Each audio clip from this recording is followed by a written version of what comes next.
À l'instar des autres femmes du monde entier, la gente féminine de la commune de Toffor a mis les petits plats dans les grands pour donner un cachet spécial à la 26e édition de la Journée internationale de la femme, dont le thème retenu cette année est leadership féminin pour un futur égalitaire dans le monde de la COVID-19. La cérémonie de ce jour, lundi 8 mars 2021, entre dans le cadre de la cérémonie de la 36e Journée internationale de la femme, dont le thème est intitulé « Leadership féminin pour un futur égalitaire dans le monde de la COVID-19 ».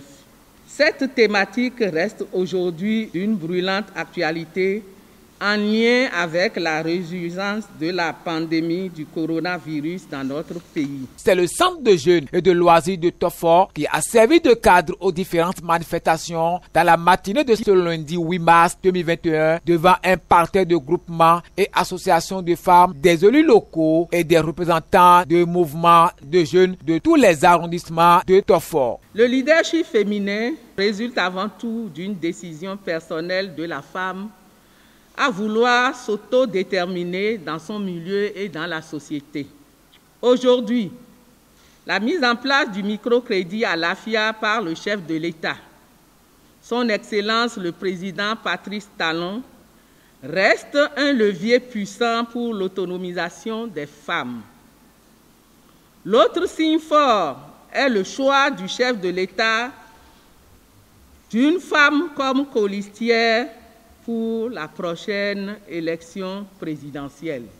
Nous voudrions donc réitérer, au nom des femmes de Toffor, nos remerciements au chef de l'État pour ses gestes très éloquents à l'endroit des femmes du Bénin. En reconnaissance de la pertinence de la célébration annuelle de cette journée, Madame Bibiane Solange Adamazé trouve qu'il fallait marquer un point d'arrêt pour faire le bilan car certaines femmes de nos villes et de nos villages sont marginalisées et discriminées. Elles continuent d'être victimes du harcèlement sexuel dans les campagnes. Or, ce sont elles qui gèrent la famille. Ce sont surtout elles qui sont les conseillères principales dans les prises de grandes décisions. Mais le leadership leur manque. Elle a tout de même lancé un appel à l'État central pour le renforcement des stratégies qu'il a mises en place pour lutter contre le harcèlement sexuel et les violences faites aux femmes. Elle aura profité pour débattre du thème en les sensibilisant sur la pandémie. Elle les a enfin invités à observer certaines gestes barrières.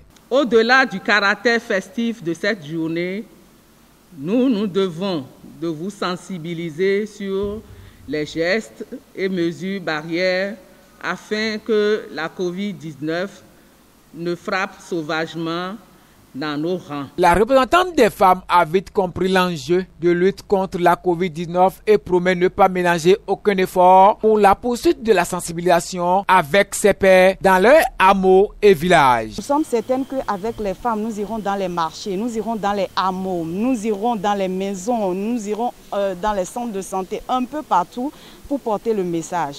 Que ce soit les informations sur les gestes barrières, que ce soit les informations sur le dialogue parent-enfant, que ce soit les informations sur l'accès aux services de santé, que ce soit les informations sur la lutte contre les violences, sur la lutte contre les grossesses précoces, toutes sortes d'informations. Donc il faut renforcer leur capacité à être des actrices principales au sein de la communauté pour le bien-être de chacun de tous. Voilà. Nous, en tant que projet, nous célébrons cette journée. Cette activité se fait quotidiennement. C'est déjà notre quotidien. La sensibilisation, renforcer la capacité. Mais cette journée est une journée pour faire une pause, pour revoir tout ce qu'on avait déjà fait, pour voir à quel niveau nous en sommes, pour voir ce dont nous avons besoin pour aller de l'avant dans tout ce que nous sommes en train de faire.